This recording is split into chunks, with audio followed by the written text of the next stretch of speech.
Todos, vocês sabem a alegria que eu tenho de estar nessa casa, né? Nunca escondi. E me sinto privilegiada por estar entre queridos mais uma vez. Significa muito para minha caminhada estar com vocês e dividir um pouco daquilo que vai fazendo sentido na minha vida e que eu espero também possa fazer na vida de vocês. Eu sempre fui uma pessoa muito inquieta, muito curiosa, querendo saber os porquês das coisas, né? Porque tudo que a gente não aprende direito, a gente só engole. E para a gente aceitar, eu costumo falar isso até dentro do consultório, para eu aceitar eu preciso compreender, para eu compreender eu preciso entender, para eu entender eu preciso de esclarecimento. Então quando a gente aprende as coisas de uma forma suave, fluida e plena, aquilo começa a fazer parte da nossa vida. Hoje eu trago um tema que na verdade não é muito novo, né? Vou falar sobre as crianças índigo e cristal. É um assunto que até hoje divide opiniões, talvez muitos estudiosos da atualidade digam que ele está até um pouco ultrapassado, porque nós já estamos aí com uma geração violeta e arco-íris, mas são nomes apenas inspiradores, que foram denominados para crianças que são um pouco diferentes das demais, né? E de qualquer forma, mesmo já sendo um tema que começou, né, há um tempo atrás, a primeira geração de índigo chegou aqui por volta dos anos 70, 80 mais ou menos, mas até hoje tem um impacto muito grande na nossa vida. Então o que eu trago para vocês é isso: promessas divinas num mundo de amor, crianças índigo e cristal.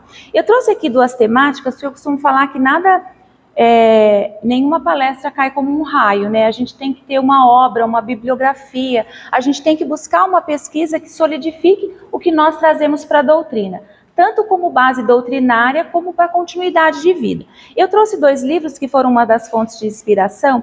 Um eu gosto muito, não é literatura doutrinária, mas eu acho que vale muito um olhar, uma observação sobre ele, porque nós somos constituídos no mundo e empregamos a nossa doutrina nesse mundo.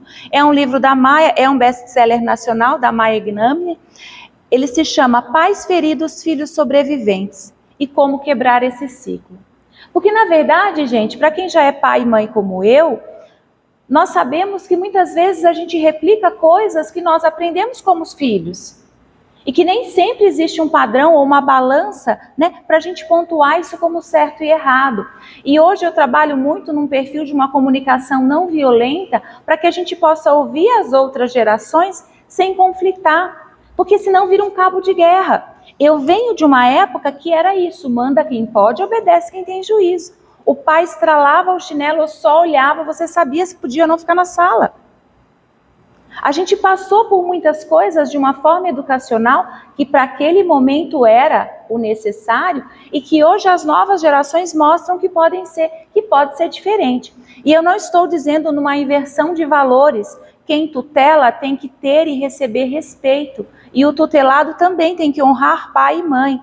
O que acontece hoje é que eu vejo muitos adultos confundindo essa responsabilidade de educar para pontos mais confortáveis de deixar fazer tudo.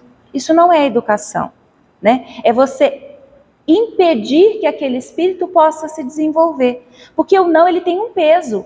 O não, ele tem uma sustentação a ser utilizada pela vida. Muitas vezes largar o filho com um tablet ou com um celular na mão é muito mais fácil do que você sustentar o peso como hoje. Quantos irmãos estão aqui com os filhos aos cuidados da doutrina, na evangelização infantil? O que é mais fácil? Você educar num caminho reto? Você buscar valores que burlam o sistema atual de comodidade? Porque o que eu vejo hoje são muitos adultos em férias, levando a vida como se estivessem só passando o cartão para aqui ficar. E qual que é a nossa carteirinha de vida para essa continuidade?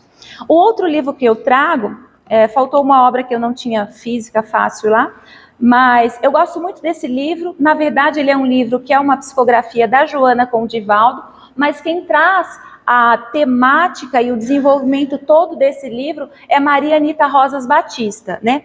Ela fala muito claramente sobre essa questão de como temos que ver essas gerações que chegaram e como vamos estar educando essas gerações de uma forma que não seja conflitiva. Porque eu acho que esse é é a linha limítrofe, aquele caminho tênue, até onde eu interfiro sobre e até onde eu entendo aquilo que ele me sinaliza. Então fica aí de dica de leitura, eu sempre gosto de deixar aí tarefa de casa, né, gente? Parece professora dando aula. Muitas vezes as pessoas perguntam se eu sou pedagoga. Não sou pedagoga, não sou professora. Mas eu acho que para fazer sentido a gente precisa buscar as fontes. Então vamos lá. Quem são essas crianças? Né? Crianças índigo e cristal vieram para o nosso planeta com um objetivo, com um propósito. Os índigos foram denominados deste nome devido à sua cor de aura, que é o azul jeans, o azul blue mesmo, esse azul índigo. Eles são considerados rebeldes, inteligentes, hiperativos e artísticos. Muitas vezes são os filhos mais complicados aos olhos dos pais, aqueles que questionam tudo, mas algo espiritualmente grandioso está por trás de todas essas características. Os índigos vieram com o propósito de ajudar o planeta a passar por uma fase de expiações e provas, ou seja, eles vieram burilar o sistema. Aquele sistema que eu disse para vocês, né, que era só uma linha de educação imperativa, né, de ordem, eles vieram para questionar, mas por que eu tenho que fazer isso? Como que eu vou fazer isso? Né? Qual que é a justificativa sobre isso? Só que de uma certa forma, né, eles chegaram para trazer também uma revolução espiritual, porque o planeta precisava de uma regeneração energética para que depois outra geração, que eram e são até hoje os cristais, pudesse chegar aqui. Eu costumo brincar e falar assim, que os índigos vieram fazer a faxina na casa, dar uma sacudida. Quando a gente vai reformar alguma coisa, não é desconfortável? Eu tenho que quebrar uma parede, mudar alguma coisa ali, então eles vieram com essa proposta. E é muito interessante quando a gente pensa, porque os cristais são o quê? São crianças que já chegam com uma aura quase transparente, brilhante, né, branca. Eles vêm com um poder assim extremamente diferente aos nossos olhos. São crianças que têm uma capacidade quase telepática. Eu costumo brincar e falar que antigamente a criança demorava uma semana para abrir o olho. Eu sou mineira, então a criança era quase engessada naqueles coelhos. Vocês lembram disso? Alguém lembra aqui disso? Não era, gente? A criança ficava engessada naquilo e a gente colocava uns negócios de fumo no umbigo. Então, assim, aquela criança ficava ali robotizada, não conseguia ter movimento. Hoje uma criança sai de uma ala neonatal, ela já sai com o olho aberto e quase falando. E eu digo uma coisa, daqui a pouco elas vão perguntar, qual que é a senha do Wi-Fi? Porque é só isso que falta, né? Porque eles já chegam. E eles têm, as crianças de hoje, reparem isso, eu acho que não é só uma percepção minha. Elas têm uma profundidade nesse olhar, que é como se elas estivessem olhando e lendo dentro da nossa alma. Eles não falam, mas eles sensibilizam todos que estão ali perto. E é uma capacidade muito própria. Depois, obviamente, vem aí uma geração de crianças arco-íris, que devido ao tempo nós não vamos falar delas hoje, que já traz características para uma outra fase de mudança. Acho que a espiritualidade é muito generosa conosco, de nos permitindo essa misericórdia de ir aprendendo aos poucos, né? Então, como eu já falei, elas são responsáveis, essas crianças, por mudar toda a vibração energética do planeta. Por isso, a sua missão maior seria o quê? Bondade e impotência de ação. Então, as crianças índigos, muitas vezes, são as crianças que são erroneamente, eu vou dizer, não estou sendo contra, eu não sou psiquiatra, sou psicanalista e terapeuta integrativa, não sou contra a medicação, não me entendam assim, mas são crianças que são muito precocemente diagnosticadas com TDA, TDAH, muitas vezes até Asperger no nível 1, 2 ou 3. Eu dentro da clínica é impossível fechar um diagnóstico com menos de 2 anos. E eu vejo profissionais simplesmente em 2, 3 consultas já receitando Ritalina. Me entristece porque um potencial de ação que poderia ser colocado a serviço da humanidade, de aprendizado, de coisas boas. Não estou dizendo que seja fácil. Você está com uma criança hiperativa em casa, não é isso. Só estou dizendo que é muito prático você simplesmente engessar essa criança para as habilidades. Quando a gente fala lá dessa geração de índigos e de cristais, são crianças que chegam com toda a parte do córtex neofrontal diferente do nosso. Eles trazem uma facilidade de aprendizado que vocês não imaginam. E é nos 2 hemisférios. Eles têm habilidades tanto artísticas como cognitivas, como habilidades exatas. Eu costumo falar que antigamente, agora tem mudado, né? O ensino médio tem mudado um pouco isso, mas antigamente você tinha 2 caminhos, você é de exatas ou de humanas? Não era assim? A gente tinha 2 caminhos, hoje a gente percebe que não existem só 2 caminhos. Eu posso trazer habilidades de uma área e trazer de outra, eu posso juntar isso, e eles têm essa facilidade, por essa constituição neuronal, de fazer essa junção, por isso que eles são tão brilhantes. Eu dei essa palestra no domingo, é o tema que eu uso agora no mês de outubro, né, nas casas. Eu saio aí de um setembro amarelo, que é um mês que a gente trabalha conceitos de vida, e a gente vem para um mês que você trabalha o quê? Essa semana, de forma muito especial, nós lidamos com uma constituição de Maria, numa das interpretações mais lindas que ela teve na Orbe Azul. Vocês imaginam o impacto dessa mãe por toda uma humanidade, agora e para toda a eternidade, né?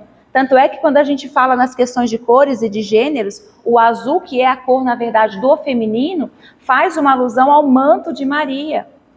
As estrelas são as galáxias que nós ainda vamos desbravar, porque à medida que nós vamos conseguindo, vamos entendendo mais, vamos expandindo mais conhecimento. Então, quando a gente para pensar nesse conceito, a Terra em si, imaginem comigo, é um útero, é redondinho, foi feito para gerar vida. Por isso eu coloquei, né, nós falamos do setembro amarelo, porque nós precisamos ter um olhar sobre a vida e prestar atenção nessas sementinhas que estão ali, que são as sementinhas do nosso futuro, que são os responsáveis por dar continuidade à nossa missão na Terra. Eu costumo brincar que assim, se você quer ser eternizado, veja como que você vai dar continuidade da sua vida, através das pessoas, dos seres que convivem numa consciência global com tudo que a gente veio para fazer aqui, né? Desenvolver talentos, habilidades. Por isso que eu questionei, às vezes eu vejo as pessoas vivendo uma vidinha de comer e dormir sem se preocupar. A doutrina, ela chega na nossa vida e causa um impacto, vocês sabem bem disso. Ela tira a gente do conforto, porque você se questiona. E a gente percebe que a gente tem feito pouco, que a gente poderia fazer mais, que nós poderíamos desenvolver mais habilidades, talentos, desenvolvimentos socioculturais, para que essas gerações possam ter o que a gente muitas vezes não conseguiu ter, aberturas nos sistemas, para desenvolver mais talentos e colocar isso a serviço da vida, da doutrina, trabalhar mais em ação da vida, né? Então, como eu falei, as crianças índico e cristal muitas vezes possuem sim déficit de atenção e até um grau de ansiedade, segundo os diagnósticos da medicina tradicional. Por causa disso, muitas vezes elas foram e são até hoje medicadas para tratar isso como uma doença. Porém, nada muda, porque essas características estão nos seus DNAs cósmicos e não tem nada a ver com os distúrbios dos corpos que ocupam na Terra. Então, vocês percebam, existiu e existe uma aliança entre gerações específicas, que são o índico e cristal. Por quê? Porque o mundo deles é um mundo cheio de liberdade, de amor, possuem sentimentos que são muito parecidos, vontade de modificar o mundo. Só que aí o que eles fizeram? Cada um pôs as suas habilidades para serviço da humanidade de uma forma. Veio essa primeira leva rebelde para dar uma sacudida, para que depois que essa casa fosse, né, alicerçada, a outra geração que é mais pacificadora, né, trouxesse uma outra mensagem e desse continuidade numa construção que não termina, porque não para com essas duas gerações. Elas não só modificam o mundo inconscientemente, elas modificam conscientemente, porque elas vieram para que isso funcionasse bem. Tem um outro livro que eu não trouxe a obra física, é um livro do Divaldo Franco e da Vanessa Anceloni, que eu gosto muito, se chama A Nova Geração, a visão espírita sobre as crianças índico e cristal. E ele traz muitos conceitos, e são conceitos muito saudáveis, porque os questionamentos dos índicos são conceitos que vieram para nos dar respostas. E essa revolta que talvez exista dentro deles, vem para ser finalizada com a atitude de docilidade dos cristais. É como cada um colocando o seu talento. Por isso essa aliança, que foi uma aliança para modificar o mundo e a humanidade, ela teve um valor e um impacto tão grande nas gerações. Eu costumo até imaginar que assim, o mundo dessas crianças já era um mundo liberto, porque elas vieram muito mais evoluídas que as outras crianças. Então, para elas, esses questionamentos de maldade, de injustiça, é uma coisa que lhes fere a alma, porque de onde elas vieram, isso já não existia mais. Então, é quase uma afronta. Maltratar um ser vivo, seja um animal, seja uma árvore, uma planta, isso acaba ferindo elas numa profundidade que às vezes a gente nem percebe. Porque para elas tudo é muito fácil, basta perguntar, né? É como se eles entendessem a mente e tivessem com essa mente cheia de amor e de empatia. Dizem que elas vieram de um grupo de estrelas chamado Pleiades na constelação de Touro, cujo sol é Alcione, que alguns estudiosos colocam como centro da nossa galáxia. Várias escrituras das mais diversas religiões se referem às Pleiades como de grande importância para a evolução do nosso planeta. Segundo alguns estudiosos, a energia proveniente de Alcione trará uma luz de pureza aos seres humanos, uma luz constante que durará aproximadamente 2000 anos. Será uma luz atêmica, que não produz sombra, capaz de iluminar todos os seres e todos os lugares, tanto externa como internamente. O ano de 2023 é o ano da Lua, porque ele tem uma rotação em relação ao Sol e uma profundidade, né, que os matemáticos e os astrônomos podem explicar melhor do que eu. O que acontece para nós seres humanos que estamos habitando esse planeta de terceira dimensão? Essa luz que Alcione provoca em nós, né? Percebam, este ano que é considerado como um ano lunar por ter um poder maior de sombra, impacta muito dentro das nossas esferas orgânicas, das nossas células, sem que nós saibamos. Por quê? Porque nós somos um monte de celulinhas que se juntam e formam uma célula maior, concorda? Cada vez que eu tenho a proximidade dessa energia de luz, como eu falei, que é uma luz que traz a não sombra, ou seja, eu começo a enfrentar os meus questionamentos internos. Percebam como neste ano especificamente as pessoas estão com o pavio mais curto. Coisas que talvez elas deixassem para lá, elas estão mais questionadoras, as brigas são por coisas menores. Todas as pessoas estão nesse estágio de ebulição. E aí eu lembro em João 14, de 2-4, diz assim: na casa do meu pai há muitas moradas. Se não fosse assim, eu vos teria dito, pois vou preparar-vos o lugar. E quando for e vos tiver preparado, virei novamente e vos levarei comigo, a fim de que onde estiveres, estejai também, e para onde fores, conhecereis o caminho. Cada vez que nós conseguimos interpretar essas mudanças dos sistemas, das galáxias que habitam entre nós, porque todos nós estamos aqui, nós somos poeira estelar, né? Nós somos pó e ao pó retornaremos, porque nós viemos de algo maior, através desse fluido cósmico que vai nos transformando como seres e vai nos modificando a esfera física de acordo com o planeta que necessitamos habitar. Até aqui a gente concorda, né, gente? Todo mundo? Não estou falando. Porém, esse questionamento em relação à presença e proximidade de Alcione, alguns astrônomos afirmam que ela não é o centro da galáxia e que a Terra está se afastando dela. Porque até onde nós conseguimos, com a nossa tecnologia, conhecer, nós sabemos que ela é, mas daqui para frente ainda não sabemos como será. E como eu acho que eu costumo dizer, como o cosmos é envolto em muitos mistérios, né? Sabe-se lá quantos universos, quantas dimensões existem ocultos que estão esperando para serem descobertos ou talvez até desacortinados a cada um de nós. Então, para vocês terem um comparativo, aconteceu com os índigos mais ou menos o que aconteceu com Capela. Lembram quando vieram, né, os exilados para cá? Eu costumo falar que assim, se a gente comparar a Capela, né, o que fez Capela, é mais ou menos o que o Portugal fez com o Brasil. Aqueles que não estão bons vão para lá, vão ficar ali no exílio, vão ser aprisionados. Capela fez isso lá na criação das raças adâmicas e trouxe aí uma inserção no DNA humano que mudou. Isso é inquestionável. Para mim isso nem tem contra-teorias. Se a gente imaginar as ilhas de Nazca, pirâmides de Gizé, com qual tecnologia tudo aquilo foi criado, né? Nós tivemos aí uma grande demonstração dessa assinatura de Deus sobre todas as coisas. Então, Capela ela está situada na constelação de Colcheiro, é um gigantesco astro rodeado por muitos mundos, cuja maioria já alcançou a verdadeira iluminação. Num desses planetas muito semelhante à Terra, esses seres rebeldes foram expulsos e vieram para nos auxiliar. Então, quando a gente pensa nos índigos, eles vieram mais ou menos com a mesma função, modificar, só que com uma diferença. Eles vieram em missão para a Terra.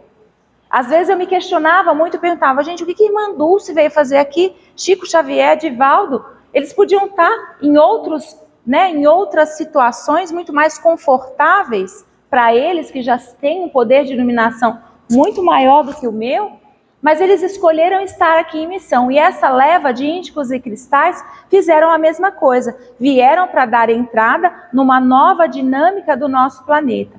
E essa grande diferença, se a gente pensar, graças a um intelecto muito desenvolvido, eles trouxeram um choque de progresso para todos nós.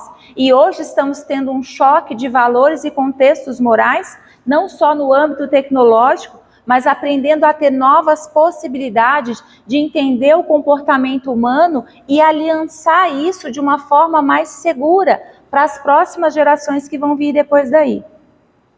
Os índigos que agora encarnam diante de nós, são um pouco diferentes daqueles capelinos. Apesar de ambos serem dotados de altos níveis intelectuais e psíquicos, eles divergem na moral. Então, os índigos vieram com um contexto de moralidade muito mais já estabelecido.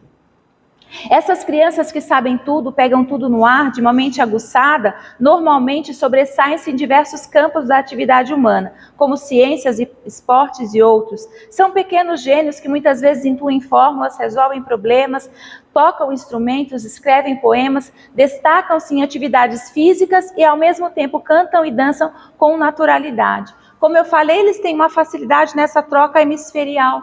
Então eles trabalham com os dois polos da inteligência de uma forma muito tranquila e muito suave para eles, Costumo falar que são crianças estelares, São crianças que não têm anormalidades, são crianças que vieram trazendo coisas novas, que daqui a pouco esse novo para a gente já vai estar ultrapassado e vão chegar outros novos de formas diferentes. Eu nunca vi tanta criança ser rotulada com TDA, TDAH, Asperger ou autismo, Eu nunca vi tantos jovens que hoje estão procurando um rótulo, como se dentro desse rótulo a gente pudesse enquadrar um sistema. Cada um de nós, cada um de vocês que me honra aqui hoje, é único. Não tem um comparativo. Cada um veio em uma missão específica, está na família que necessita para desenvolver as suas habilidades. E cada um de nós vamos conseguir fazer isso de uma forma que estejamos o equilíbrio, entre o que viemos desenvolver e aquilo que conseguimos. São seres de luz, todos esses que habitam entre nós. E eu digo ainda que se a gente pensasse com um pouco mais de humildade, talvez, porque nos falta ainda, a gente costuma ficar adulto e subir num pedestal, achar que a gente tem razão para tudo. E se a gente lembrar, eu costumo falar que eu acho muito linda a missão dos evangelistas, porque eles contam uma mesma história, cada um com um ponto de vista, mas falam da mesma história, Se a gente for lá em Marcos 10, 14, o que está escrito? Deixai vir a mim os pequeninos, e não os impeçais, porque tais é o reino de Deus. Se a gente pular para Mateus, em 19, 14, está escrito o quê? Deixai vir a mim as crianças, porque delas é o reino dos céus. E se a gente for para um outro evangelista, Lucas, em 18, 16, diz assim: mas Jesus, chamando-as para si, disse: deixai vir a mim os pequeninos, e não os impeçais, porque tais é o reino de Deus. Eu acho que esses pequeninos, nesse contexto da criança, seria nós termos essa humildade de aprendizado, porque Cristo se deixa ajoelhar para receber os pequenos. Quantas vezes nós estamos no nosso pedestal de egoísmo e não conseguimos aprender com os outros? Uma das trocas mais significativas que eu posso dizer para vocês que possa existir na vida é quando um avô e um neto estão em contato. Porque um tem uma experiência muito grande, jornada de vida, e o outro tem a pulsão da vida querendo aprender tudo isso. Eu costumo fazer uma analogia que é mais ou menos assim. Um arquiteto, quando ele termina de se formar, ele tem muito conhecimento teórico e pouca prática. Um pedreiro que trabalhou a vida inteira em construção civil tem muito conhecimento prático e muitas vezes pouco teórico.